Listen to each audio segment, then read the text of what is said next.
Shalom. Di minggu pertama bulan Agustus ini, kita merenungkan firman Tuhan dengan tema manusia pada akhir zaman. Kiranya kita menjadi umat Tuhan yang mengalami transformasi dalam Kristus dan menjaga hidup kita tetap berkenan di hadapannya. Terima kasih atas pelayanan Pendeta Muda Darsono dan seluruh pelayan altar hari ini. Ibadah di minggu yang akan datang, firman Tuhan disampaikan oleh Pendeta Muda Paulus Dian Prasetya dalam tema Aku Mengaku Pada Tuhan.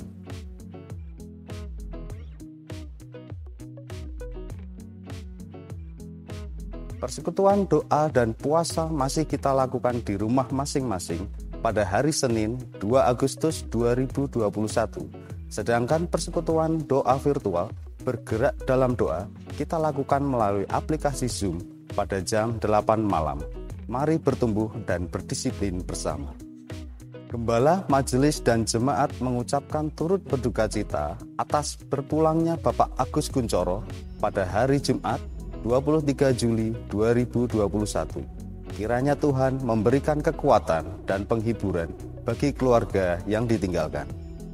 Tim Beasiswa Caritas membuka program beasiswa bagi siswa-siswi dari tingkat PAUD hingga perguruan tinggi dengan persyaratan sebagai berikut.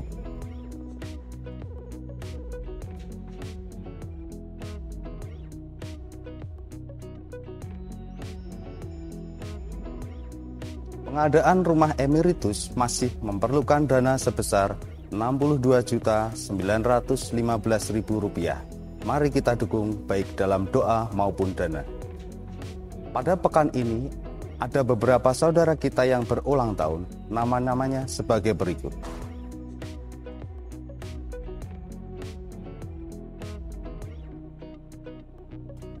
Selamat berulang tahun dan mensyukuri berkat Tuhan.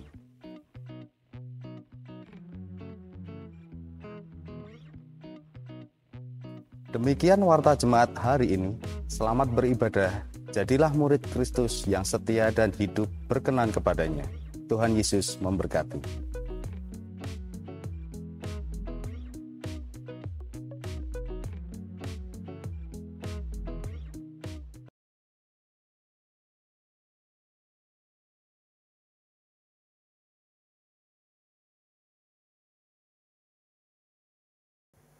Bapak Ibu jemaat yang terkasih di dalam Tuhan, Shalom, selamat pagi. Mengucap syukur untuk hari yang baru, di bulan yang baru, di mana Tuhan senantiasa menyertai hidup kita. Mari kita akan datang memuji dan memuliakan nama Tuhan. Kita mempersiapkan hati kita untuk memasuki ibadah pada pagi hari ini. Mari kita pujikan saat pagi hari, Ku datang lagi.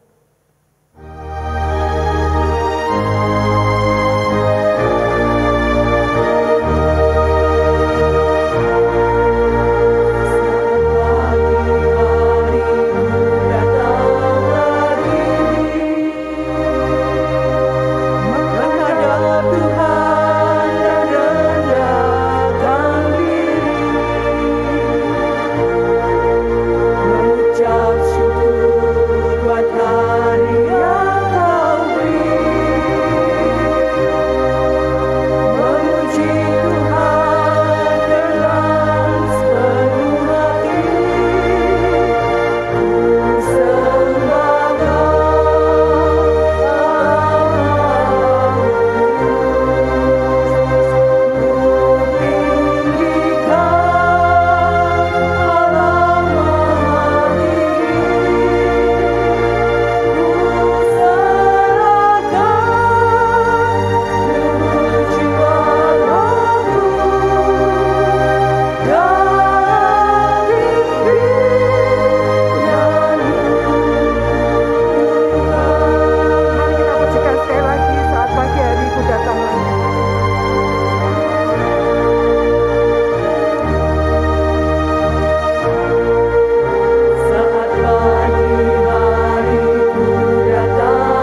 yang terkasih di dalam nama Tuhan, mari kita arahkan hati kita kepada Tuhan.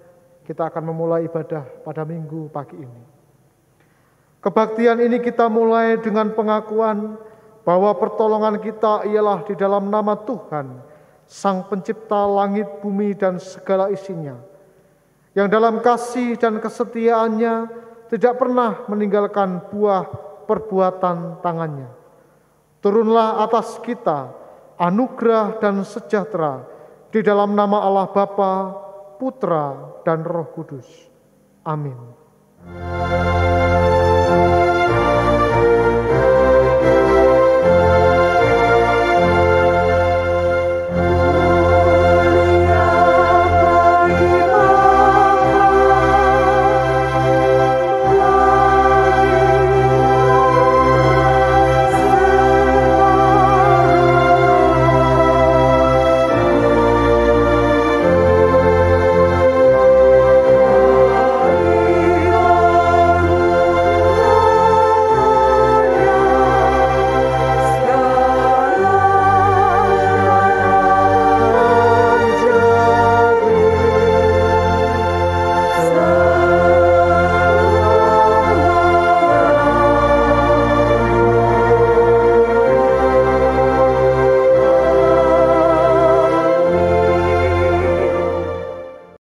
Nats pembimbing kita pagi ini terambil dari Injil Lukas pasal yang ke-21 ayat yang ke-36. Berjaga-jagalah senantiasa sambil berdoa, supaya kamu beroleh kekuatan untuk luput dari semua yang akan terjadi itu, dan supaya kamu tahan berdiri di hadapan Anak Manusia. Amin, amin, amin.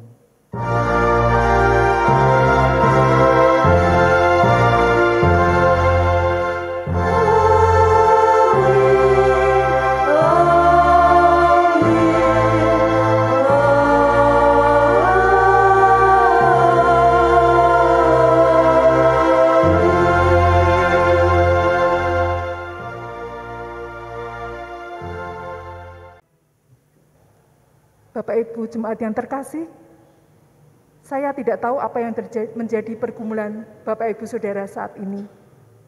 Mungkin dalam kesesakan ataupun mungkin dalam kemenangan. Tetapi saya yakin dan percaya Tuhanlah tempat perlindungan kita. Hanya dalam nama-Nya ada kekuatan untuk menjalani hidup ini. Kasih Tuhan tak terbatas di dalam hidup kita. Mari kita memuliakan nama Tuhan, kita pujikan kasih Allah tak terduga. Dari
keberadaan kita saat ini, mari kita datang kepada Tuhan.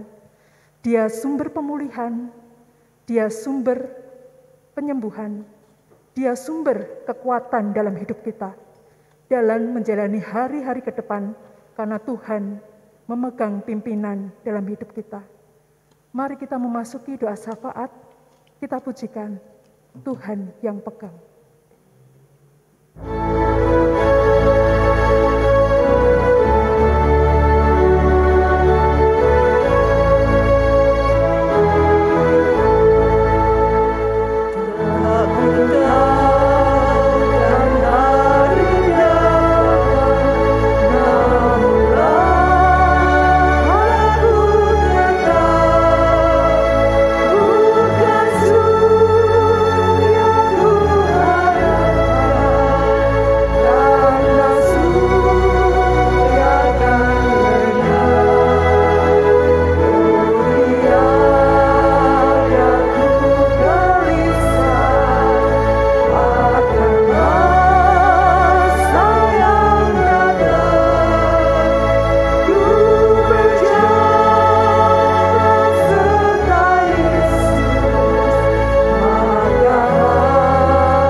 Jemaat yang dikasihi Tuhan, mari kita tundukkan kepala, kita berdoa kepada Tuhan. Bapa di surga, sungguh banyak hal yang tidak dapat kami mengerti, yang kadangkala terjadi dalam kehidupan kami. Namun kami mau tetap beriman dan percaya kepada Tuhan, bahwa rancangan-rancangan Allah adalah rancangan yang penuh dengan damai sejahtera. Rancangan yang mendatangkan kebaikan untuk kami. Kami sungguh bersyukur dan kami bangga, kami memiliki Allah yang hidup, Allah yang memperhatikan dan mengasihi kami. Sungguh Engkaulah Allah yang menjadi Tuhan dan Juru Selamat kami. Ampuni dosa dan pelanggaran kami Tuhan. Kepada salib Kristus kami mau datang, memohon kiranya Tuhan berkenan mengulurkan belas kasihan-Mu kepada kami. Bapa di surga, pada kesempatan ini kami mau bersatu hati, kami mau berdoa untuk situasi dan kondisi yang dialami oleh bangsa kami Indonesia, yang sampai saat ini masih mengalami situasi pandemi. Kami serahkan Tuhan, pemerintah yang ada, yang bekerja keras untuk menanggulangi bencana dan musibah ini. Kami mohon kiranya Tuhan berkenan supaya Tuhan memberkati bangsa kami Indonesia yang sebentar lagi akan merayakan hari ulang tahun. Mohon kiranya Tuhan memberkati supaya penanganan COVID ini berjalan dengan baik. Kami berdoa untuk seluruh lapisan masyarakat yang ada, supaya mereka semuanya dan kami secara khusus boleh berperan aktif dalam mencegah penularan COVID-19. Kami rindu agar bumi kami pulih. Kami rindu agar tanah air kami Indonesia menjadi tanah air yang subur, makmur, dan kesejahteraan dapat dirasakan oleh semua lapisan masyarakat. Kami menyerahkan bangsa kami ke dalam tangan anugerah dan pimpinan-Mu. Terkhusus kota Salatiga ini Tuhan. Kiranya Tuhan memberkati. Berkati Pak Wali Kota, berkati seluruh masyarakat yang tinggal di dalamnya. Supaya kota Salatiga menjadi kota yang aman, damai, sejahtera, dan penyebaran COVID-19 tidak tinggi lagi, namun sebaliknya dapat dikendalikan, sehingga masyarakat yang ada di dalamnya boleh mendapatkan kesejahteraan Tuhan. Kami juga berdoa untuk gereja-Mu di tempat ini. Kami menyerahkan dengan situasi dan kondisi yang ada, kami terus berdoa kiranya iman jemaat Tuhan dipelihara oleh Tuhan. Sungguh kami menyerahkan situasi yang sukar ini ke dalam tangan kuasa-Mu. Biarlah di masa-masa yang sulit ini, iman jemaat justru semakin kuat kepada Tuhan. Mereka semakin mengasihi Tuhan. Mereka semakin mencintai Tuhan melalui ibadah-ibadah online yang diadakan oleh gereja di tempat ini. Kami berdoa untuk pelayan Tuhan yang ada. Ibu Pendeta Endang, Pendeta Muda Paul Dian Prasetya, hamba-Mu demikian juga Pak Antoni yang Tuhan percayakan untuk menggembalakan umat-Mu. Berikan kami hikmat untuk kami mampu melakukan terobosan-terobosan yang baru di dalam melayani di tengah-tengah situasi yang sulit ini Tuhan. Mampukan kami untuk menjadi berkat bagi jemaat-Mu.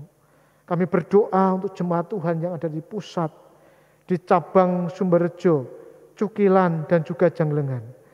Lindungi berkati semua Tuhan, agar kegiatan-kegiatan ibadah boleh berjalan dengan baik.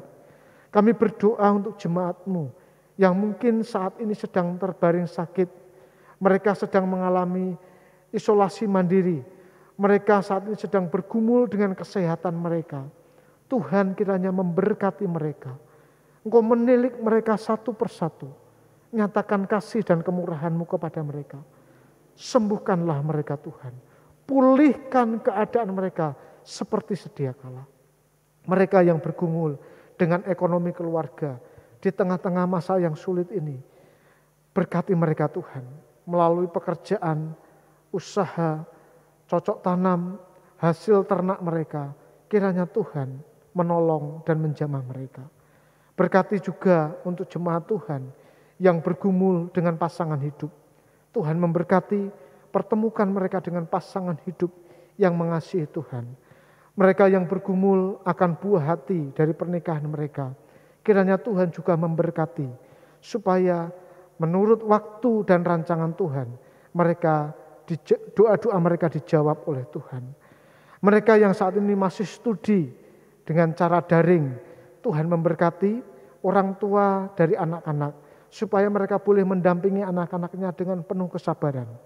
Kami tahu Tuhan, situasi mereka tidak mudah, tapi kami percaya Tuhan akan menolong dan menguatkan setiap umat Tuhan yang ada.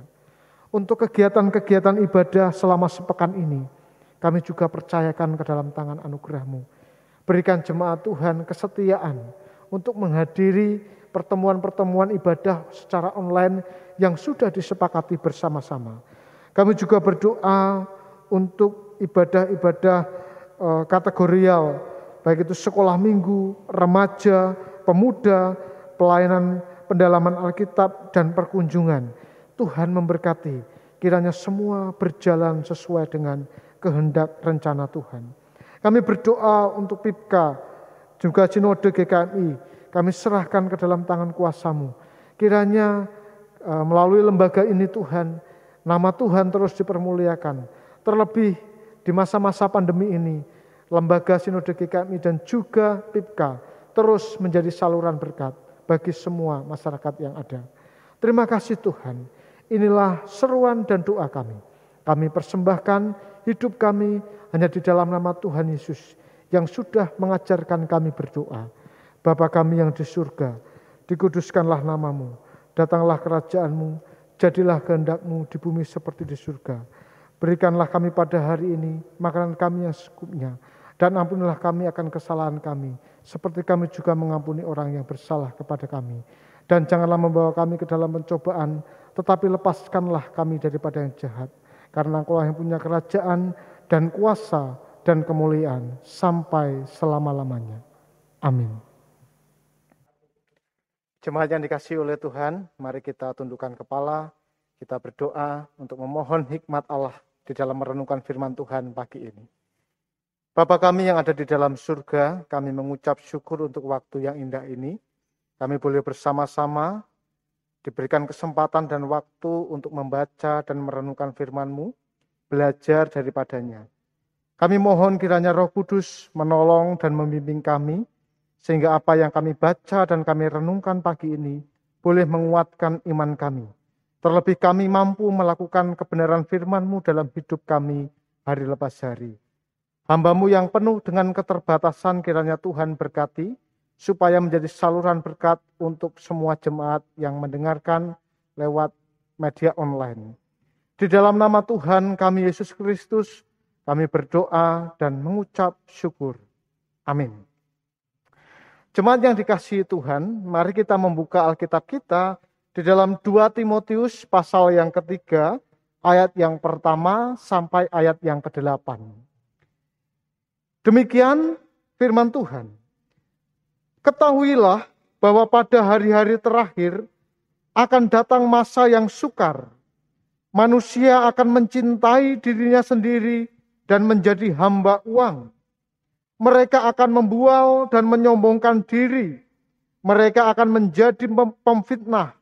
Mereka akan memberontak terhadap orang tua dan tidak tahu berterima kasih. Tidak mempedulikan agama. Tidak tahu mengasihi, tidak mau berdamai, suka menjelekkan orang, tidak dapat mengekang diri, garang, tidak suka yang baik. Suka mengkhianat, tidak berpikir panjang, berlagak tahu, lebih menuruti hawa nafsu daripada menuruti Allah. Secara lahiriah, mereka menjalankan ibadah mereka. Tetapi pada hakikatnya, mereka memungkiri kekuatannya. Jauhilah mereka itu.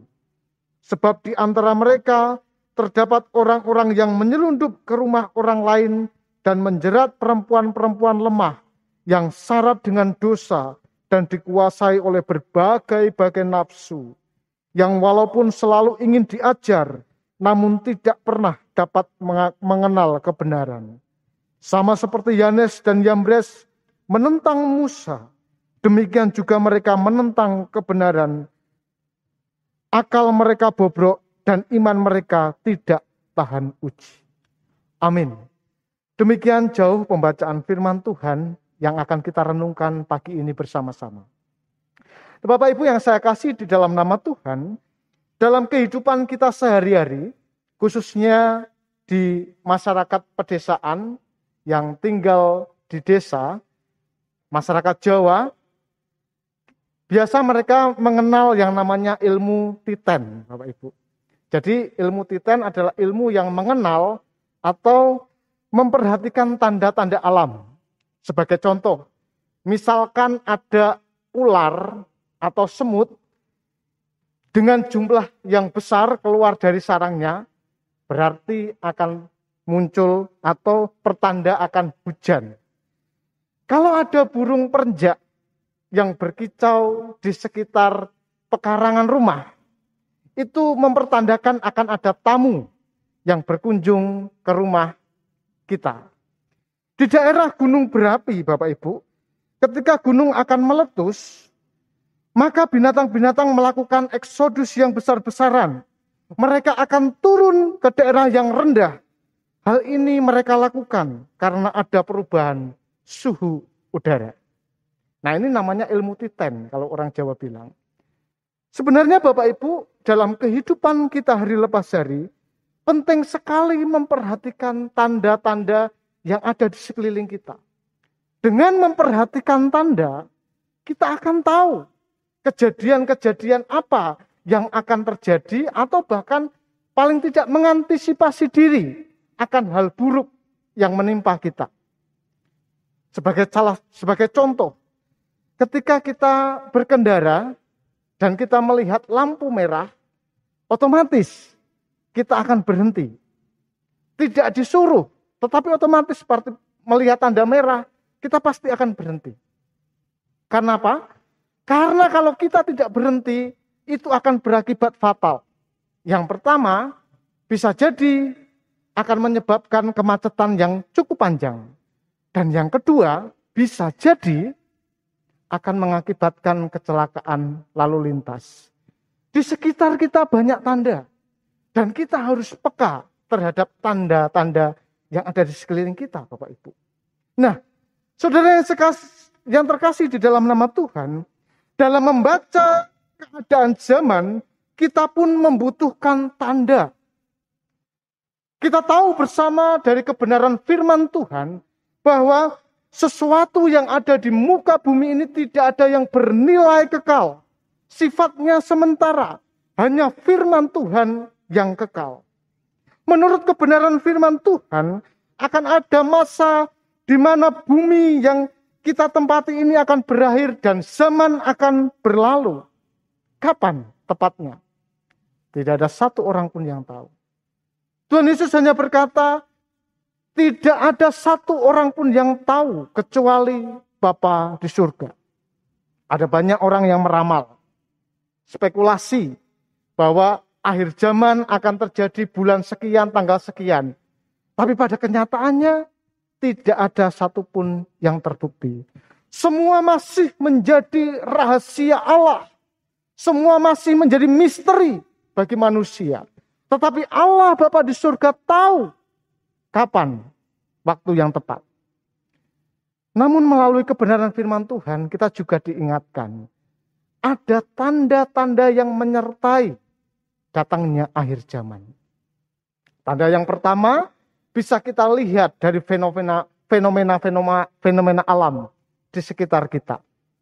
Namun tanda yang kedua dapat kita lihat melalui tingkah laku dan karakter hidup orang-orang yang ada di zaman akhir.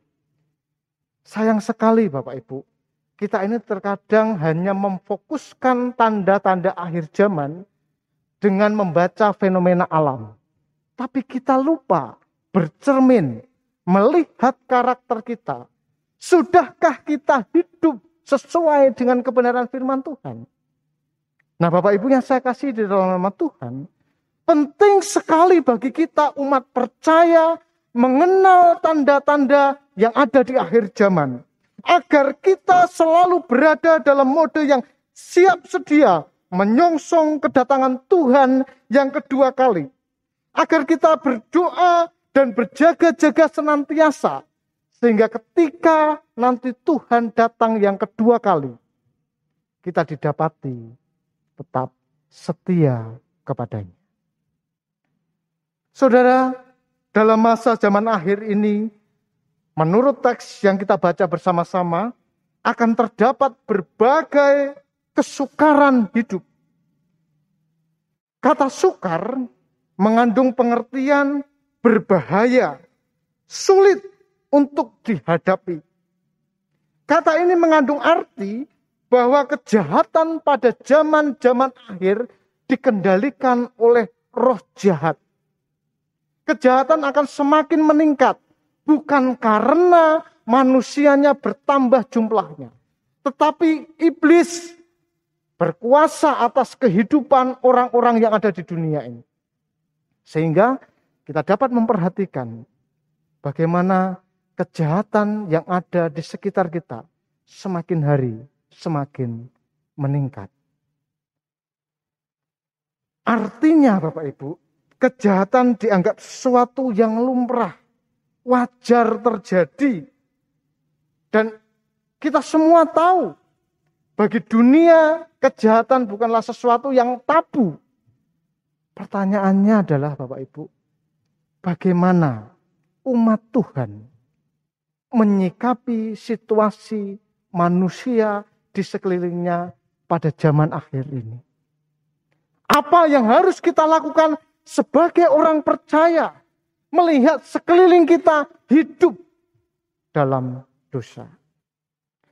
Melalui nasihat Rasul Paulus kepada Timotius, setidaknya ada 2 hal yang dapat kita pelajari.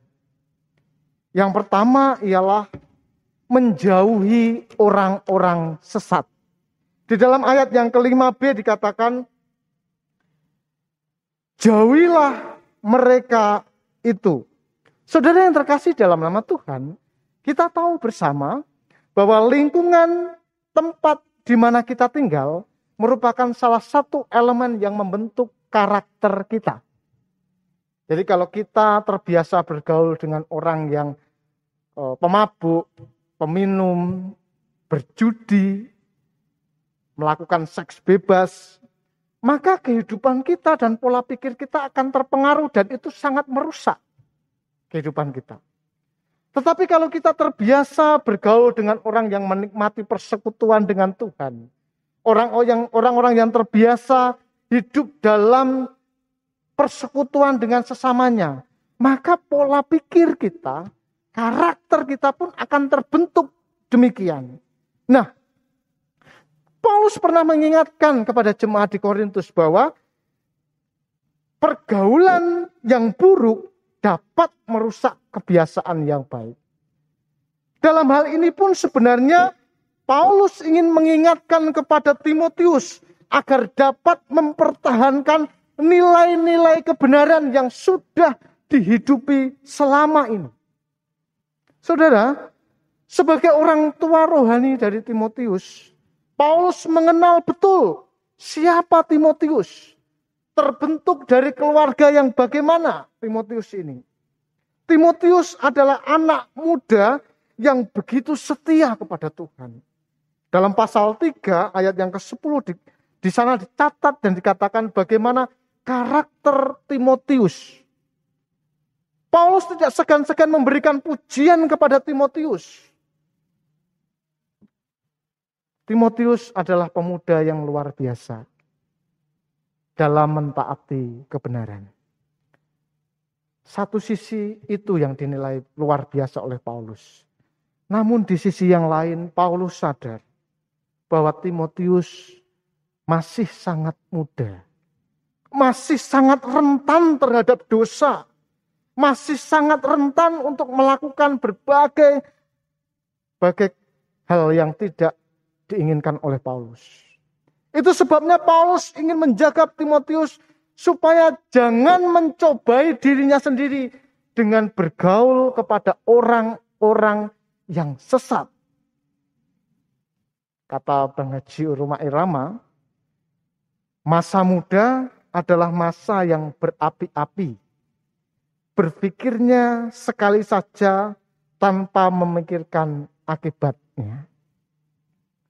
Inilah yang dihadapi oleh Timotius ketika dia dipercayakan untuk mengembalakan jemaat Tuhan. Ada berbagai macam karakter jemaat yang akan dihadapi oleh Timotius. Dan kita dapat menyebutkan setidaknya ada 18, Paulus menyebutkan 18 karakter yang sudah kita baca semua. Dan itu semuanya Bapak Ibu sering sekali kita lihat dan kita saksikan di zaman sekarang ini. Paulus mengatakan kepada Timotius, jauhilah semua itu. Jauhilah orang-orang sesat itu. Sadar akan hal itu, Paulus mengingatkan kepada Timotius, jangan mencobai dirimu sendiri. Inilah salah satu alasan mengapa Paulus mengingatkan kepada Timotius supaya Timotius menjauhi berbagai jenis kejahatan yang didaftarkan itu. Siapa sih sebenarnya orang-orang sesat yang dimaksudkan oleh Paulus ini? Yang memprihatinkan Bapak Ibu, orang-orang sesat yang dimaksud oleh Paulus bukanlah orang-orang di luar Kristus. Mereka adalah orang-orang yang menikmati persekutuan, beribadah, namun mereka tidak dapat merasakan manfaat dari ibadah itu. Itu artinya orang-orang itu terdapat di tengah-tengah persekutuan. Bisa jadi mereka adalah orang yang mengatakan bahwa mereka pengikut Kristus, tetapi rupanya kehidupan mereka tidak mencerminkan kebenaran Allah. Terhadap yang demikian, Paulus mengingatkan kepada Timotius, jauhilah mereka itu. Saudara yang terkasih di dalam nama Tuhan Yesus, menariknya dari ke-18 karakter yang disebutkan oleh Paulus tadi, rupanya kejahatan itu muncul dari dalam hati manusia. Hati yang merupakan pusat kehidupan menjadi sumber kejahatan. Ya, hati adalah pusat kehidupan, rupanya menjadi sumber kejahatan bagi orang-orang yang dikatakan oleh Paulus sesat itu. Bukankah Allah memerintahkan kita supaya kita mengasihi Tuhan sepenuhnya dengan segenap hati dan mengasihi sesama kita seperti diri kita sendiri? Tetapi jika kita lebih mengasihi diri kita sendiri, kita tidak akan pernah dapat mengasihi Allah ataupun sesama kita. Ya.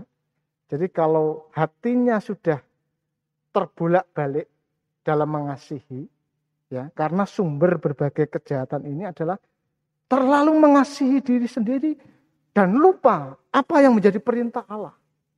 Padahal, saudara, di dalam alam semesta ini setidaknya ada 3 elemen. Yang pertama Allah, yang kedua manusia, dan yang ketiga adalah benda. Sikap yang benar itu, kita harus menyembah Allah, mengasihi sesama, dan menggunakan benda-benda. Itu yang benar. Tapi orang yang berfokus kepada diri sendiri, melakukan berbagai segala sesuatu dengan terbalik.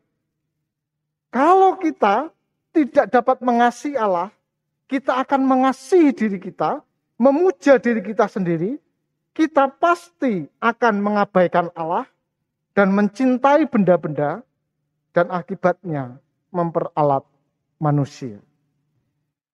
Segala sesuatu terbolak-balik. Yang benar itu kita mengasihi Allah, mengasihi sesama, dan mempergunakan benda-benda. Tapi kalau kita sudah mengasihi diri sendiri lebih daripada mengasihi Allah, kita pasti mengabaikan Allah, kita pasti memperalat manusia, dan kita akan mencintai benda-benda. Inilah sebenarnya inti dari 18 karakter yang disebutkan oleh Paulus tadi. Dan sebenarnya masih banyak karakter. Tapi pusat atau kendali yang ada di hati ini sudah terbalik-balik.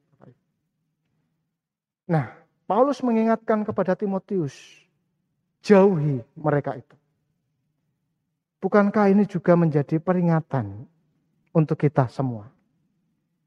Di masa-masa yang sukar yang saat ini sedang kita hadapi bersama-sama Bapak Ibu, kita harus memperhatikan diri kita sendiri. Kita harus mengenal siapa sih diri kita sendiri. Bagaimana hubungan saya dengan Tuhan? Bagaimana hubungan saya dengan sesama? Apakah saya mengasihi Tuhan lebih daripada mengasihi diri saya sendiri? Apakah saya mencintai barang-barang di sekeliling kita? Mencintai dunia itu, dunia dan segala isinya, lebih daripada mengasihi Allah. Kalau ini yang masih menjadi karakter kita, jangan sampai kita mencobai diri dengan bergaul, mencoba mendekati dosa-dosa yang ada di sekeliling kita. Berhati-hati dan waspadalah lebih baik katakan tidak kepada dosa. Lebih baik tidak untuk mencobai diri sendiri daripada kita jatuh ke dalam dosa. Ingat Bapak Ibu, roh memang penurut, tetapi daging kita lemah. Kalau kita menganggap diri kita itu kuat dan tidak akan pernah jatuh dalam dosa, berhati-hatilah. Tidak ada satu orang pun yang kebal terhadap dosa. Kalau kita memang belum siap, artinya belum siap itu belum memiliki hubungan yang begitu intim dengan Tuhan. Jangan sekali-kali mencobai diri sendiri. Lebih baik menjauhi berbagai bentuk kejahatan. Menjauhi orang-orang sesat seperti yang dinasihatkan oleh Paulus kepada Timotius. Yang kedua Bapak Ibu, tetaplah berpegang kepada firman Tuhan. Bapak Ibu yang saya kasih di dalam nama Tuhan, pada zaman akhir, keadaan orang jahat dan para penipu akan bertambah jahat. Mereka akan semakin sering menipu. Mengapa demikian? Karena orang-orang demikian tidak menjadikan firman Tuhan sebagai landasan hidup mereka. Namun sebaliknya mereka sedang ditipu oleh iblis. Menariknya, situasi ini juga terjadi di tengah-tengah komunitas Kristen pada waktu itu dan saat ini.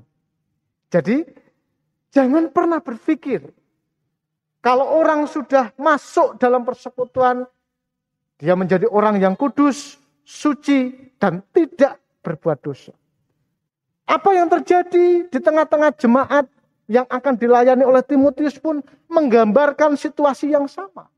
Dikatakan di sana, yang walaupun selalu ingin diajar, namun tidak pernah dapat mengenal kebenaran.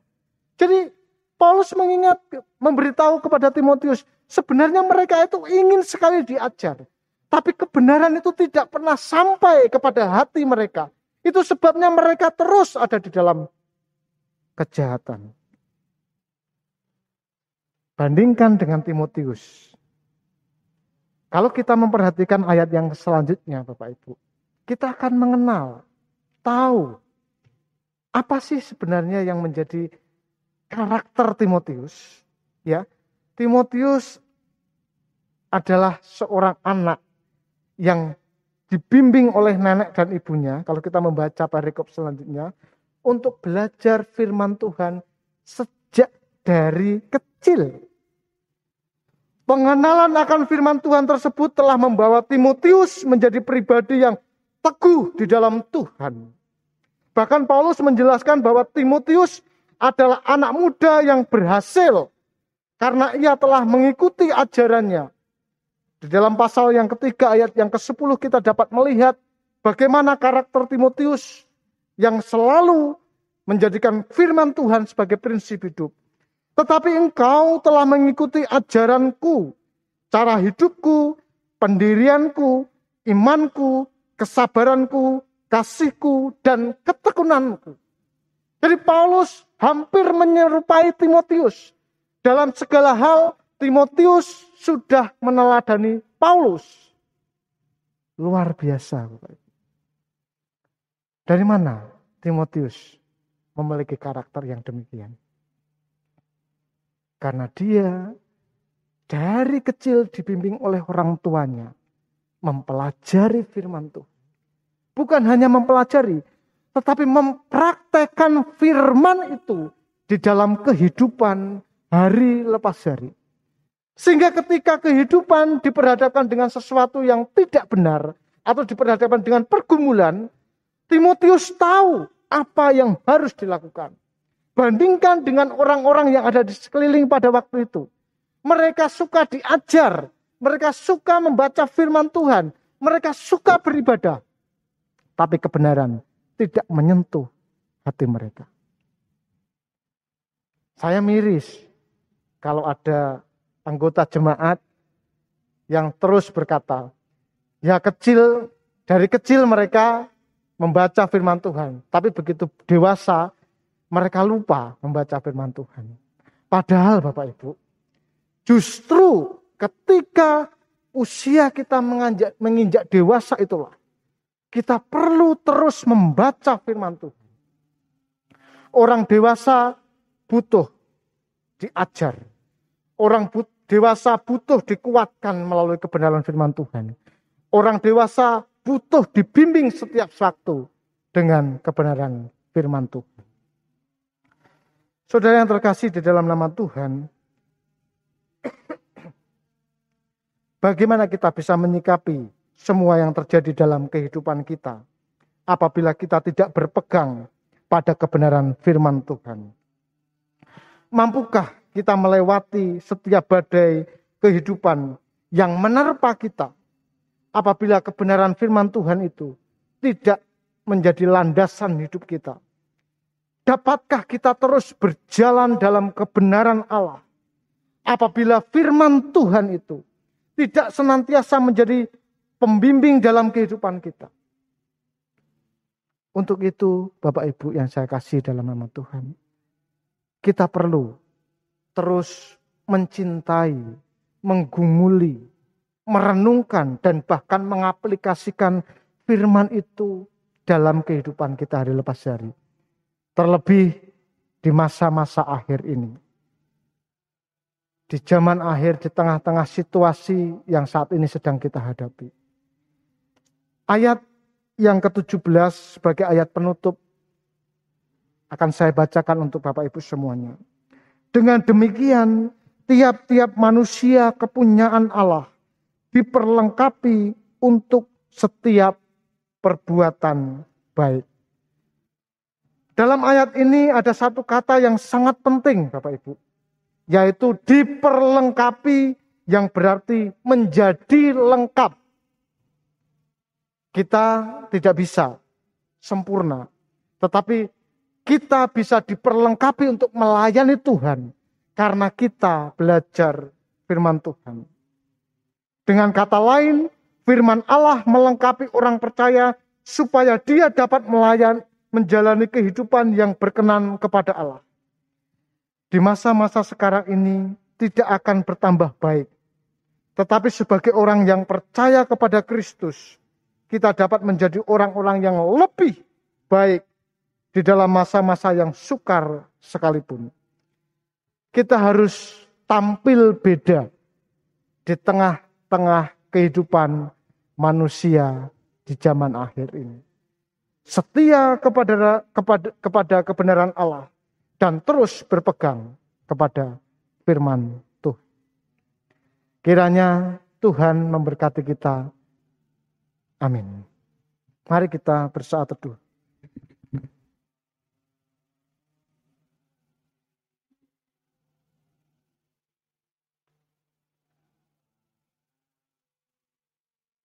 Bapa di surga, kami mengucap syukur kepadamu kalau kami Tuhan berikan kesempatan untuk membaca dan merenungkan firman-Mu, di mana kami diperlihatkan akan kondisi dan situasi manusia di akhir zaman ini. Tentu kami prihatin akan kondisi dan situasi di sekeliling kami yang juga mencerminkan situasi yang dialami oleh Timotius pada waktu itu. Banyak kejahatan terjadi Tuhan. Banyak orang yang haus kebenaran, tetapi tidak bisa menerima kebenaran itu. Untuk itu Tuhan, dari dua hal yang diajarkan oleh Paulus kepada Timotius, bimbing kami, supaya kami tidak mencobai diri kami. Kami mampu melawan kejahatan itu. Kami mampu tampil beda. Kami mampu memisahkan diri dari berbagai kejahatan yang ada.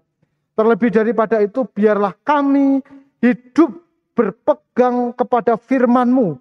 Karena kami percaya bahwa firman-Mu adalah sumber kekuatan, sumber penghiburan, sumber damai sejahtera yang akan terus menuntun kami di dalam jalan-jalan kebenaran Allah. Mampukan kami Tuhan untuk hidup seturut dengan kehendak-Mu. Di dalam nama Tuhan kami Yesus Kristus, kami berdoa. Amin. Tuhan Yesus memberkati. Bapak Ibu jemaat yang terkasih, berkat dan pemeliharaan Tuhan telah kita terima hari lepas hari. Sebagai ungkapan syukur, mari kita memberikan persembahan yang dapat diberikan melalui transfer ke rekening gereja yang informasinya ada di warta gereja dan juga dapat diberikan melalui langsung ke gereja di jam kantor. Bapak Ibu, mari kita satukan hati kita berdoa bersama-sama. Bapa di surga, kami mengucap syukur kepadamu untuk setiap berkat yang telah Tuhan berikan kepada kami. Kami tak henti-hentinya mengucap syukur karena Tuhan senantiasa memberkati kami. Melalui pekerjaan, usaha, dan apapun yang kami kerjakan, berkat Tuhan melimpah begitu luar biasa. Dan kalau pada kesempatan ini kami akan mengembalikan persembahan, kiranya Tuhan terima, sehingga persembahan ini menjadi persembahan yang harum, yang menyenangkan hati Tuhan. Di dalam nama Tuhan kami Yesus Kristus, kami siap untuk memberikan korban persembahan kami. Amin. Sebagai umat yang dipilih Tuhan, kita terus diminta untuk menjadi saksinya. Di tengah-tengah kehidupan kita, mengabarkan kemuliaan dan kebesaran nama Tuhan, tidak peduli dengan apapun yang terjadi, supaya kita tetap mendapatkan mahkota kehidupan. Mari kita kidungkan pujian pengutusan kita, waktu bunyi sangkakala.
Sebagai jemaat yang meneladani Kristus, marilah kita mengikrarkan komitmen pemuritan kita demikian.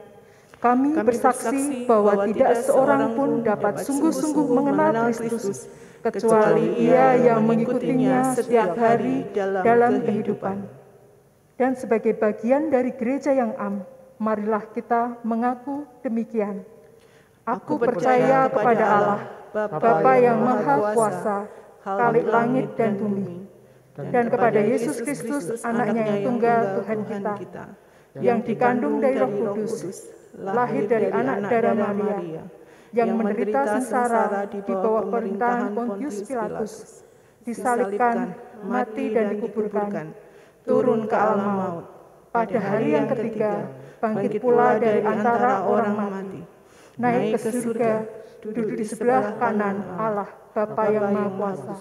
Dan dari sana ia akan datang kembali untuk menghakimi orang yang hidup dan yang mati. Aku percaya kepada Roh Kudus, gereja yang kudus dan am, persekutuan orang kudus, pengampunan dosa, kebangkitan orang mati, dan hidup yang kekal. Amin. Jemaat yang dikasihi oleh Tuhan, arahkan hatimu kepada Tuhan, pulanglah dalam damai sejahtera, dan terimalah berkat Tuhan. Tuhan memberkati kita dan melindungi kita. Tuhan menyinari kita dengan wajah-Nya dan memberi kita kasih karunia. Tuhan menghadapkan wajah-Nya kepada kita dan memberi kita damai sejahtera. Amin.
Ibadah telah selesai, selamat hari Minggu, Tuhan Yesus memberkati.